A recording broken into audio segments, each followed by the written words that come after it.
Hey everyone, I'm Butler here. We are watching Tactics Ogre, and I have Patch with me. Who's this we? We? Hello. Last time we were. I don't know. I'm still remiss to use the word grinding, but it's a bit of grinding. We're trying to sort of level all our characters up a little bit. We will come back and finish that off at a later date. Honestly, Especially our low-level characters. yeah, that's the main thing. Because you level up classes, not specific characters in this. We're trying to get all the classes up. They don't all need to be the same level, but you need to be sort of close within a couple of levels. Yeah, And then generally, as we've seen. sort of extra skill. Like you've got powerful weapons, or you've got extra skills that can make up for being weaker, a weaker level.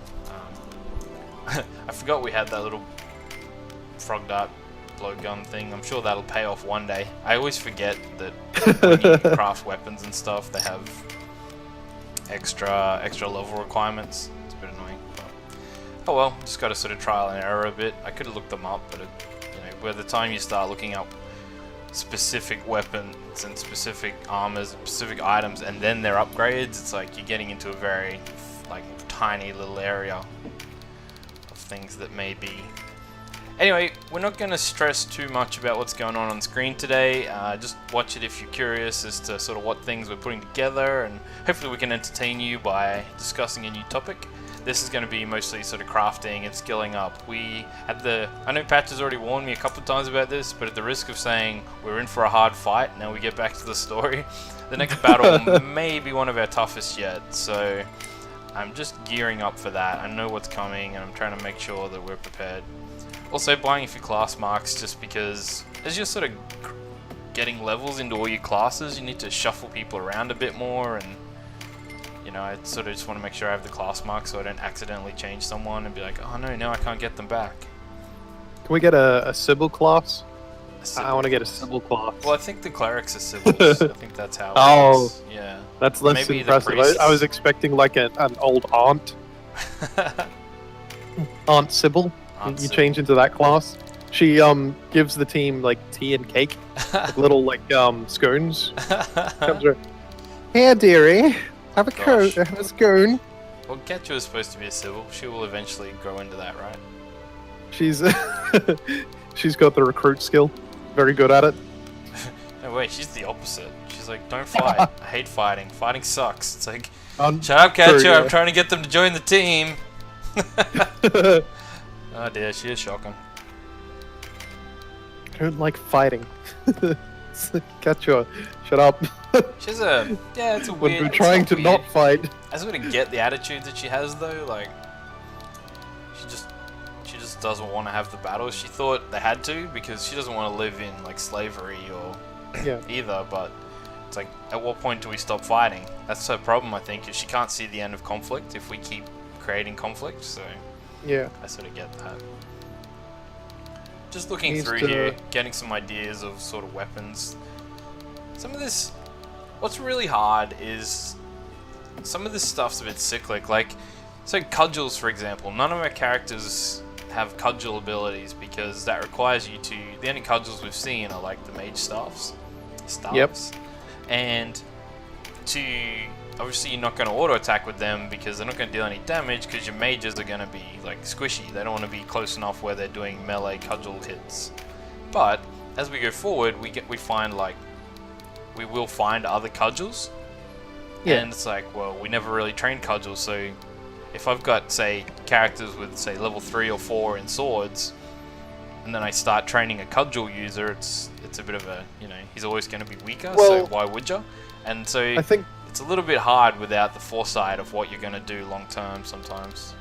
the assumption might have been that occasionally your mages will just hit, either because they run out of mana or you're just at the end of a fight and you're just trying to hit something.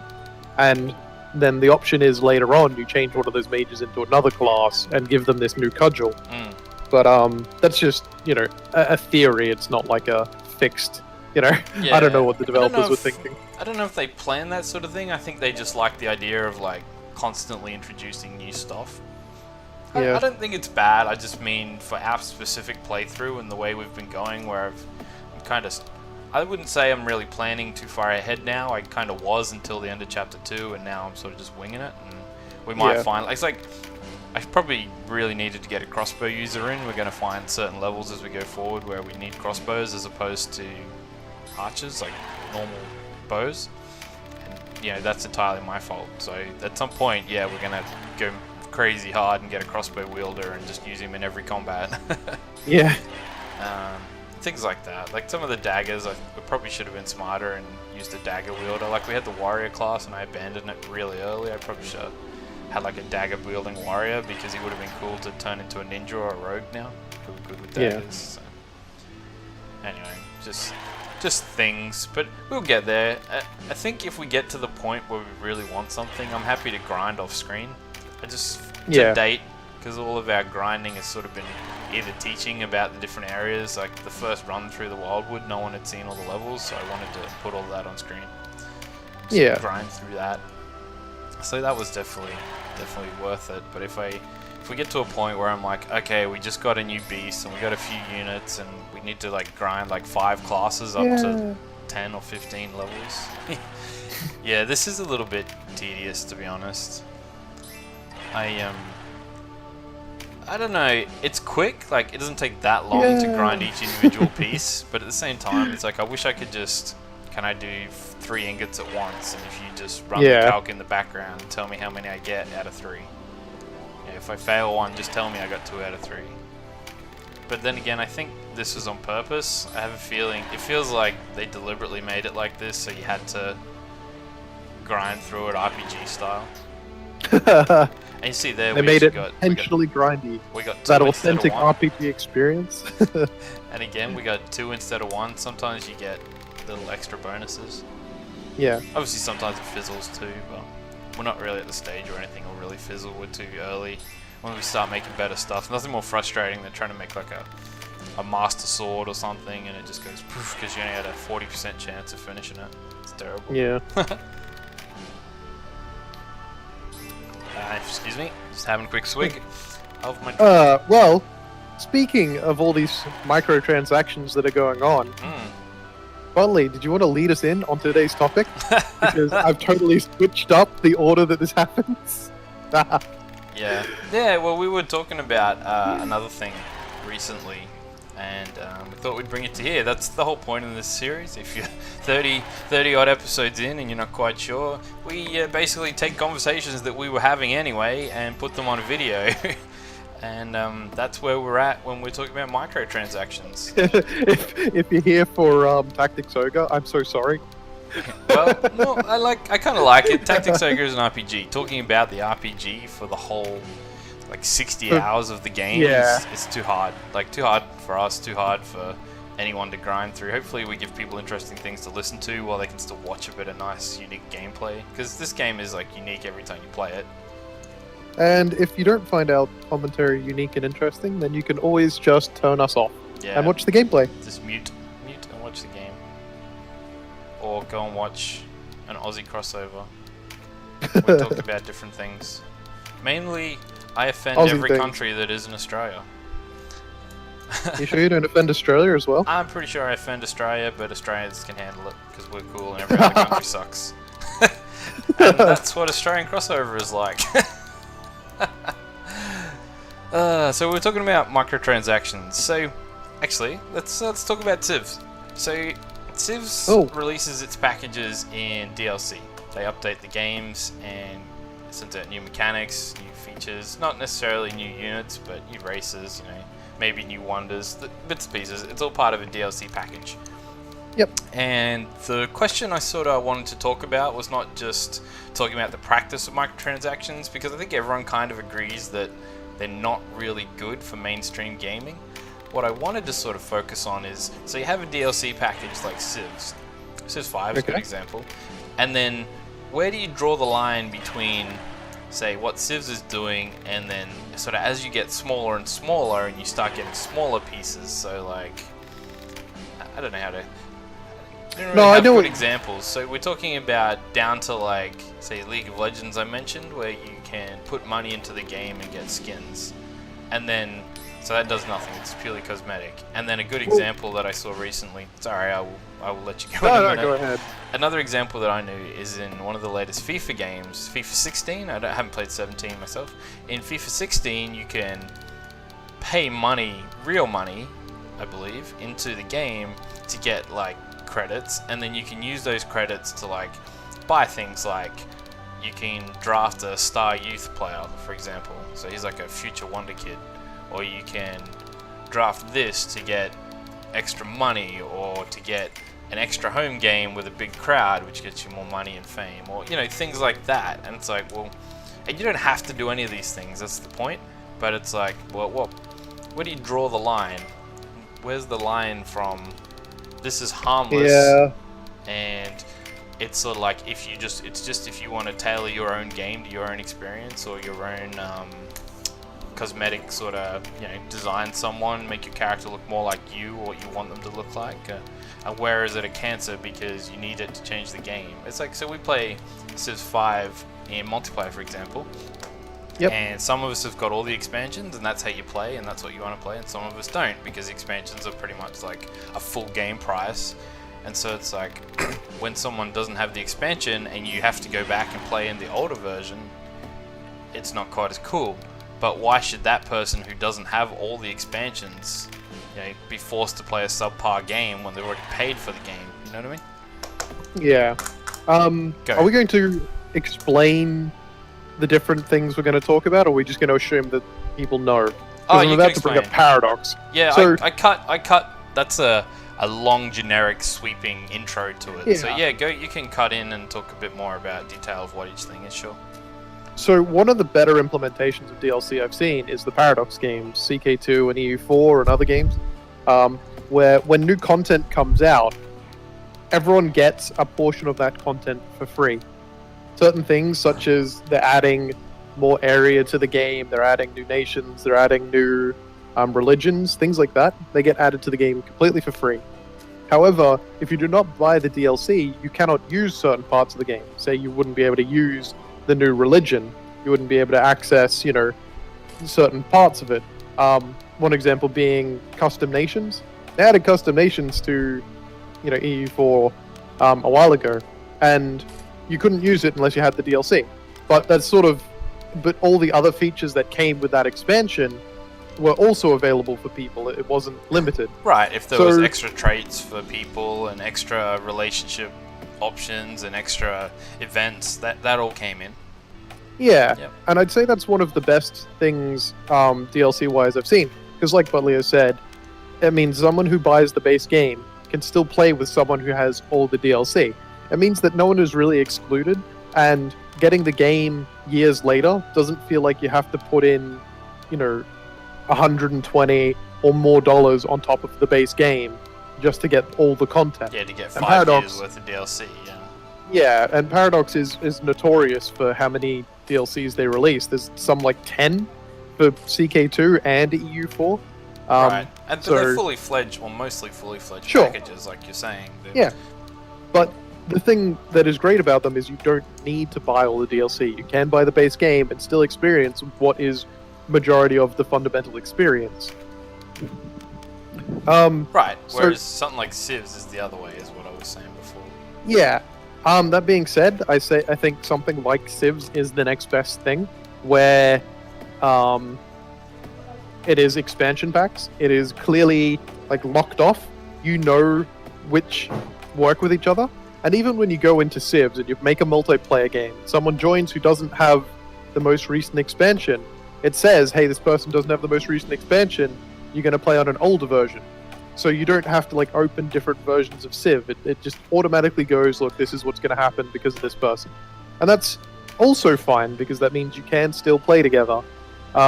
This goes back to like Warcraft and Starcraft and things like that, where they had an expansion pack, but you could always go back and play the original. You didn't have to open up, you didn't have to play on the expansion. You could just go back. Right. Where DLC starts to bother me is around the point where you're not getting big lumps of content.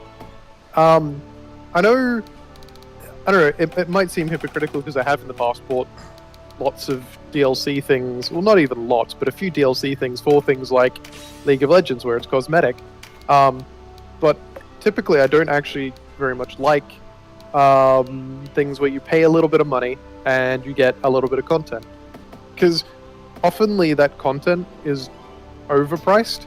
And I know that's a very hard thing to argue. Like, how do you know where your value of money is? And I think that's the direction the conversation has to take, is what is the value of money and are you getting it with your DLC? Right, I definitely agree.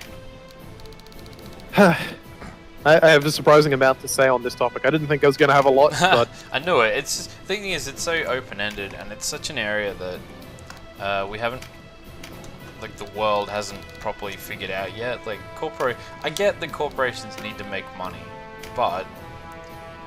they haven't... I still think there's... I almost don't want to say there's a happy medium, because I think, in general, like...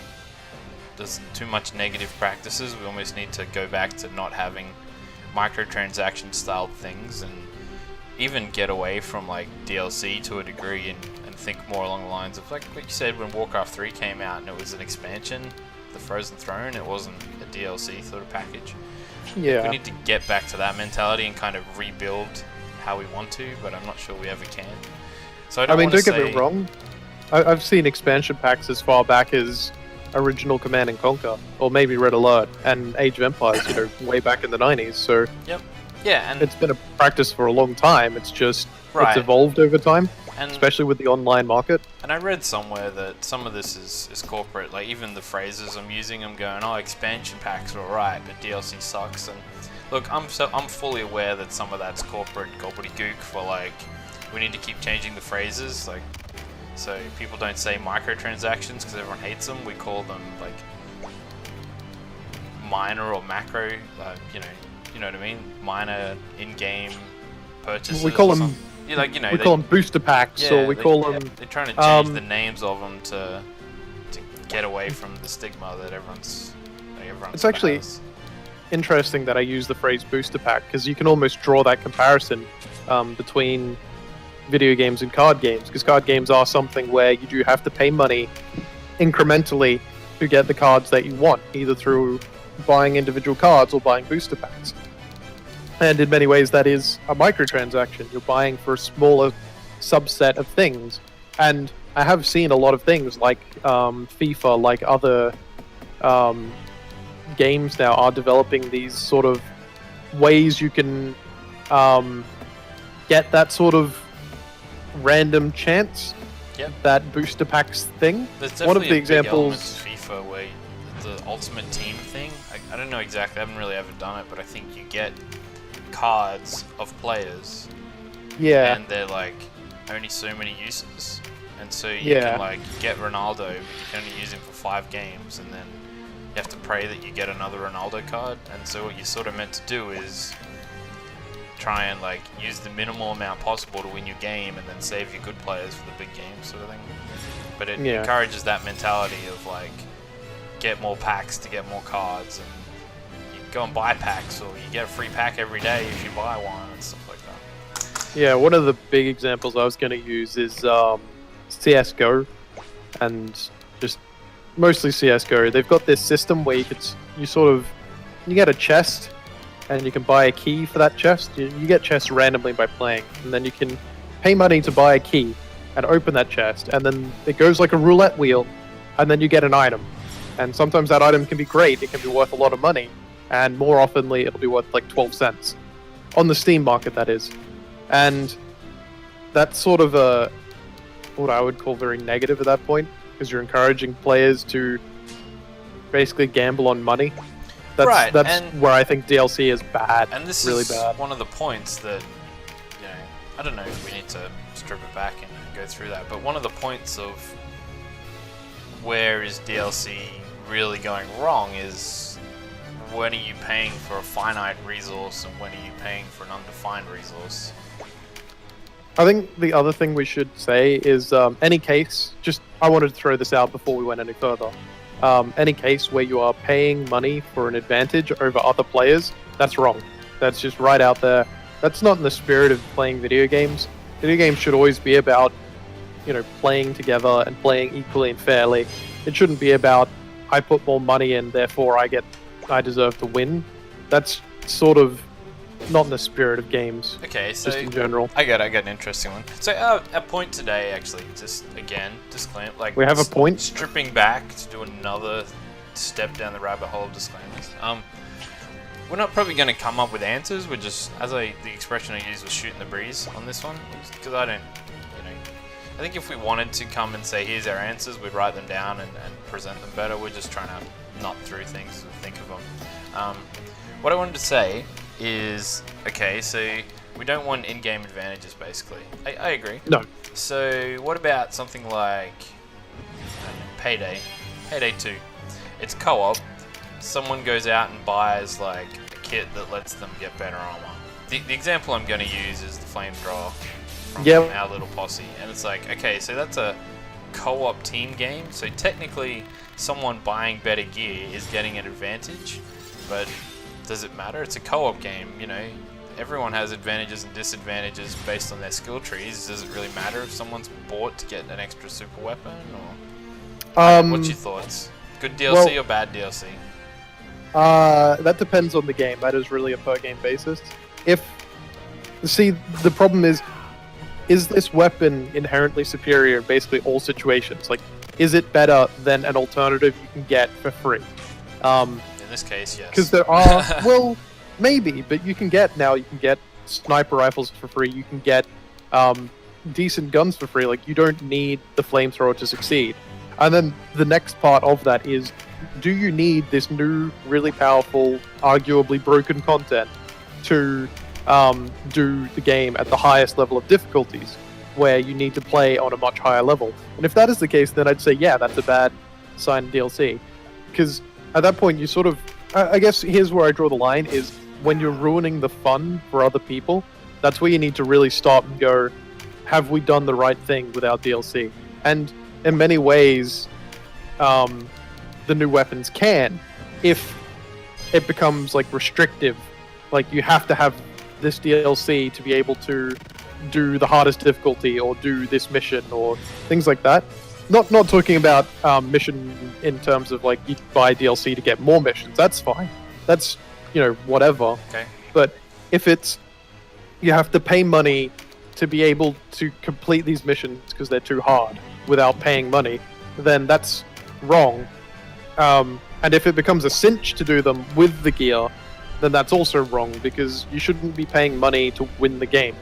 So you should be rewarded for playing with people. In our example of Payday, we're probably saying the practice of them having cool and funky weapons is sort of fine. And if we have a problem with how much we rely on a particular weapon or a particular thing, that's something we should be resolving within our own circle, right? That's what I think I'm getting out of this. It's just for our specific situation. Where we it also depends on the price of the DLC. If they're saying like $5 for one weapon, then no, like that's not on. Yeah, I have no idea the pricing in Payday. I don't pay for things in that. Hey, yeah, did you see that move? HP infusion. Yeah, that's pretty cool. That's how you rune fences. You basically just take a lot of hits, and because it's an ability, you can still attack at the same time. It's really powerful. Yeah. That's why I like rune fences. I never liked them, and then they sort of got to that, and I was like, oh, well, now I can use them and sort of deal chip damage and poke damage and use cool weapons and fly and shit. So, I don't know, I'm trying to think of other examples. I guess we've talked about pay to win. I guess the one I want to go back to is your League of Legends, your CSGO. And specifically, I really want to hammer on this point of, is it worth your money to get this? Because some things I've seen in Dota, like when on release, this one item, it was a hairpiece. You equipped it to a character, and that character's hair was on fire. That's great. That sounds really nice. Except it was going for $35. Oh. It's like, that's insane. I don't even know if that was Australian. That might have been 35 American dollars. Probably. That's crazy. Who wants, like, spending $35? Don't say who wants to, because you know the answer. People would have bought it. Here's the thing. I know that people would have bought it. But what worries me is that this doesn't. It's not people like me who casually play a game and go, oh, okay, I might, impulse buy something. The people who most likely buy these things are sort of, they're addictive. They're addictive personalities. The people who get involved in these things and sink thousands of dollars into these games on cosmetics and stuff, they're doing it because they're basically addicts and they're just spending their money as an addict does, and it's not a healthy system. So and that's where most of the money from these things comes from. So you think that a lot of this microtransaction, and we're talking like now this is microtransaction territory, because it's like mobile gaming as well, right, with microtransactions. Yes, definitely. You think that the industry should have some responsibility? Yes, definitely. I agree. That's my point. I think the fact there's no sort of consumer watchdog, it's like we have such strict laws on, say, pokies in Australia. Gambling, and then here we are with this, like you say, it's feeding a compulsion, like gambling, like you said. Here's the thing. This microtransactions, it's the only way it isn't like gambling is that it's guaranteed. And then when you go look at something like CSGO and things like that, where it's a random chance to get something, that's where it starts to become gambling and becomes a legitimate like addiction problem and a real genuine, and I don't mean to be so like deep and serious about this, but it is kind of, I would call it a problem. I definitely agree. I'm with you. Like I'm definitely a cynic towards the whole thing, so I have a real gloom opinion of it all. Let me draw the comparisons, right? So you go to a casino or cash shop in this game, and what you do is you trade in your real money for poker chips. Or in this case, you trade your money for, I don't know, like in-game currency, which is like coins, gold, essence points, whatever. Yep. And you've traded real money, and so you've now got this degree of separation where you no longer consider it real money. And this is a tactic that's been used in gambling for a long time, for this specific purpose of getting people to separate themselves from their money, to think, oh, I'm not wasting money, I'm using chips, I'm using poker chips. Like, it's a thing that they intentionally do. And this is why we've got gambling so heavily monitored in most countries. And then, on top of that, you then go to a thing and you put your money in. And then you pull, essentially, a roulette lever in the case of CSGO or Dota and those things. So I think mostly CSGO. I don't think Dota actually has a really bad crate system. And sure. You pull this roulette lever, and there's a chance you'll get a return on your money. But more often than not, you won't. And obviously, it has to be more often you won't, because they want to earn a lot of money, like casinos do. Yep. But that's what it's like. Like, that's the comparison. And the same goes for these microtransaction phone games. But the thing that gets me, right, and so your example of the difference between, say, using a slot machine in a real casino, or something like that, is that is, like, sure, that's a algorithm calculation of the casino trying to make money, but also, the chance of paying someone out. But the casino always wins, or the house always wins, they say. Yeah. In the case of something like a shooter, and you get the chance of rolling a digital weapon, the thing is that that's all profit for the creator. Like, the time it would take for someone to design and implement a weapon is small, and that would be paid within seconds, and then every subsequent purchase of that particular weapon is all profit. As I say, the cost is negligible compared to the money that comes in, whereas at least a casino is bound by, they still have to eventually pay that money. And so this roulette of maybe not getting the weapon is actually just, they're like, it costs us barely anything to create this weapon, and if you just bought it, we would make our money back like 1,000-fold. And if 10 people buy it, we'd make our money back. If 1,000 people buy it, we get loaded for nothing. Like, it doesn't cost us any more per thing.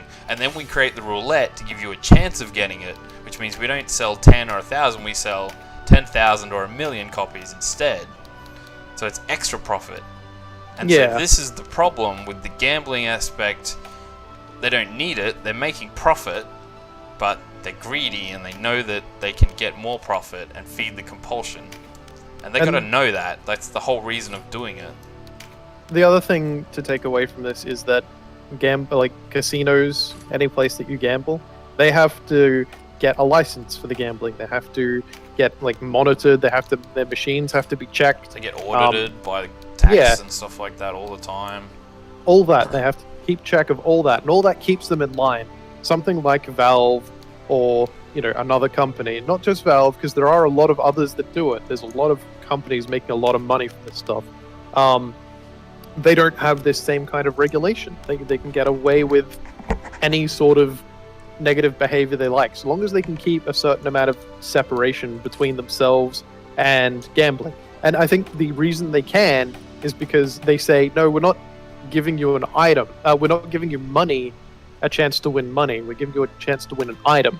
And it's up to the players to decide how much that item is worth. Yeah, they're saying, and so it's like when you bought the game, you didn't have to buy the game, but you chose to. Or it's like, you chose to buy. It's not gambling. You chose to go after that item in the game. It's a gaming thing.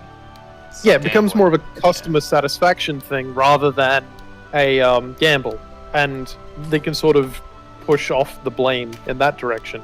And people are waking up to it though, like especially the CS:GO gambling sort of thing. Like that's but that was almost like an extra step of.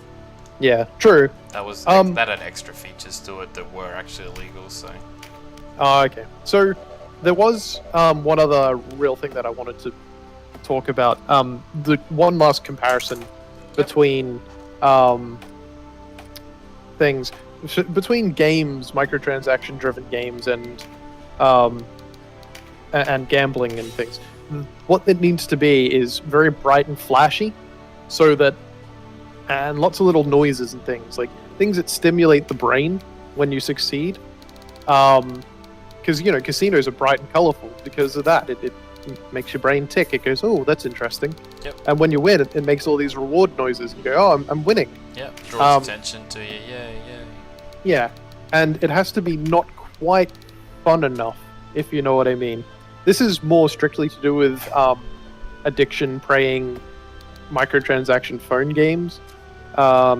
They need to be not quite fun enough so that someone can play and have a little bit of fun, just enough to keep them sort of going. They have the wanting. I can do this, but not so much.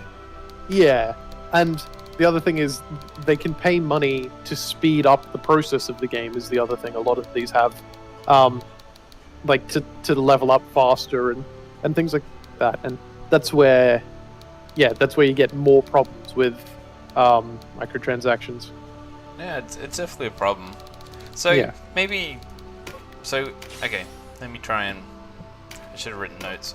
Let me try and abridge where we're getting at. So basically, when you're creating a bundle and packaging it up like a DLC that vastly changes a game and the mechanics within a game, and can be usable by everyone, and the point of the buying the DLC, the Paradox example, point of the buying the DLC is to get a few extra toys, extra nations, extra characters, extra weapons, things like that, but in like a bundle where it's tied into the change of mechanics and stuff. That's sort of okay because you can choose then to play the old game or play the new, and that's the Civs thing. The old game works fine. If you want the new features, you have to pay, and it's kind of a different game. Okay, good, fine. We're saying, and that's going to be expensive, and we can argue the price. I think if you're paying, I think pricing for games is really weird at the moment, but that's another talk for another time. Okay, and cosmetic things that don't affect in-game, say new skins or things like that, fine conceptually, but as you say, they start getting a bit ridiculous. As long as they stay a reasonable price, so long as they're very even, and it's they're made with generosity in mind. Like the game company is going, we want people to have skins. We don't want people to be buying skins. We want people to have skins. And I'll bring up a bit once we're done, like in a minute. Yeah. I'm just trying to sort of cut down, I'm trying to trim off the bits that we've covered so that when we talk about other things we can make new points. And so some of that cosmetic stuff, it can be fine. It's not always done right, but it can be. There's a way there to make that fine. I actually play text browser games, like real-time sports, like what do you call them, like simulations. And the big thing with those kind of games is they allow a membership package, but all you get is like it removes ads from the page. It will give you extra stats and charts and give you some pictures and some graphics that they created, blah blah. And it's the main thing is no in-game advantage, and that parallels what we're trying to say about games. If you're buying stuff that gives you an in-game advantage, that's kind of disappointing. And you're saying in some things where it's a bit more ambiguous, like shooters, or where there's like excuse me, there's like 20 of these things and they all do different things, and all paying for the DLCs just gives you another one that is arguably not better or worse. That's okay. It's only when the paid one is considerably better that you would always use it. That's kind of a problem. No matter the price, that's kind of not good. So I think that trims down a lot of the things that are bad. Most of the bad DLC practices or microtransaction practices. Well, I wanted there's to cut those off and lead into you drawing another example. Sure, go for it. Yeah, so there's two things that I wanted to bring up. Do you want the Payday one first? Yeah, let's get Payday out of the way so we can move on. I don't want to talk about one particular thing for too long. So you mentioned, a new gun needs to not be worse or better, or...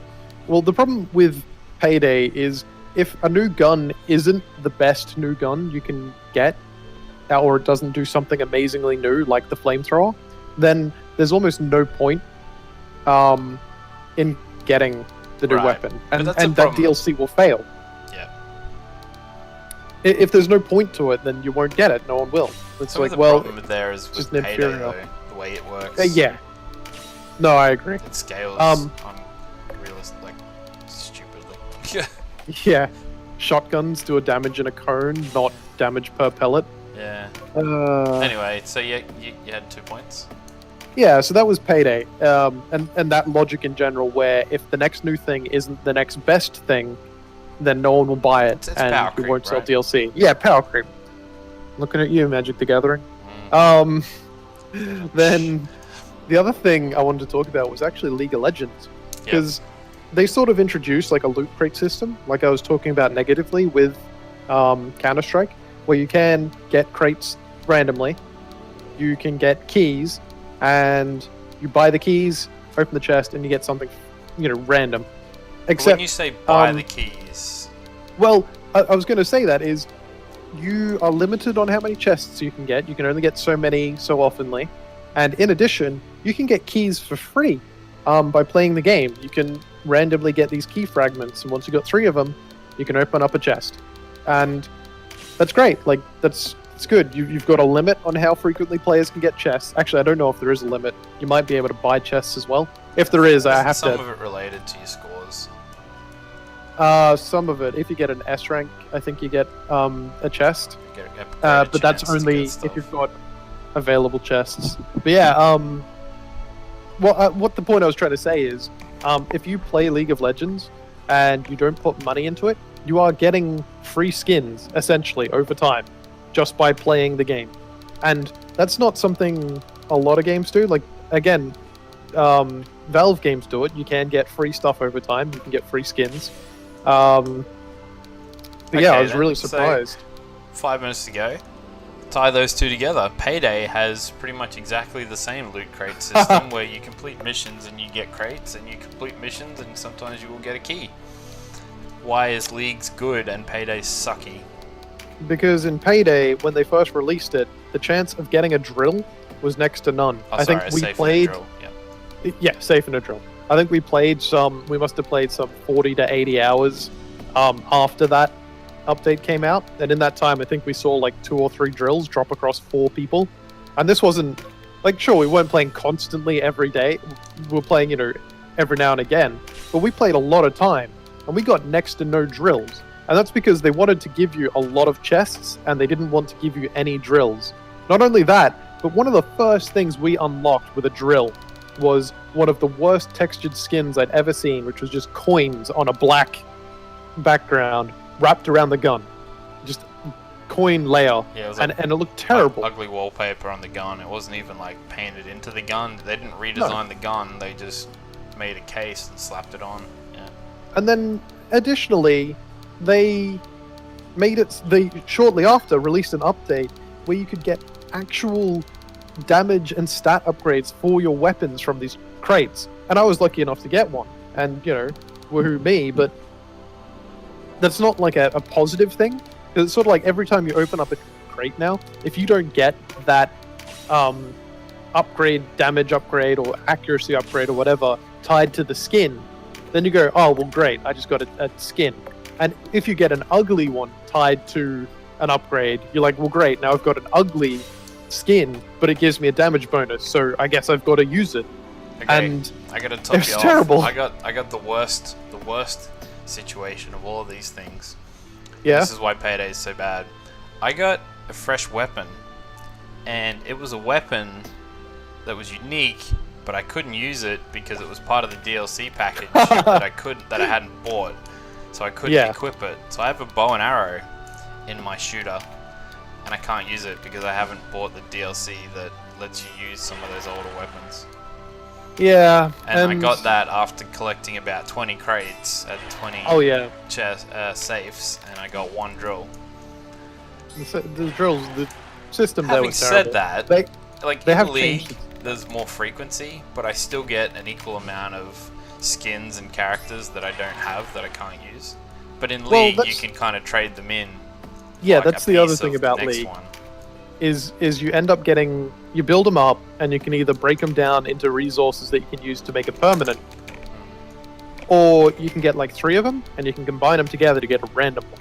And I think that's a really good system, because it means League new is users saying, can get away to get more people. Yeah, and League is saying sometimes you'll get exactly what you want or cool stuff, and sometimes you have to trade it in. Like, I think they get it. I kind of don't mind the League system, to be honest. I don't really use it, but it exists. I don't mind it because of all the positive that comes with it, in that you don't have to spend money. But I can see that it was motivated by, you know, jumping on this random crate train that I don't agree with at all, which I think is terrible. But I think that's all the time we have. That's about it. Anyway, I hope you didn't mind. We're just musing over microtransactions. We're just trying to have a waffle about a few games that we've played and how they do it. And hopefully we covered some interesting points. Hopefully we gave everyone a bit of an idea of, you know, how you might think about these things. Maybe some people have had some ideas of, I don't know, how to do them better in the future. And that's about all for now. We have another episode after this. I'm not sure if we're going to get right on it or not, but it's going to be a little bit more grinding, I'm afraid. And thanks for hanging out, thanks for watching, and we will catch you guys next time. Yeah.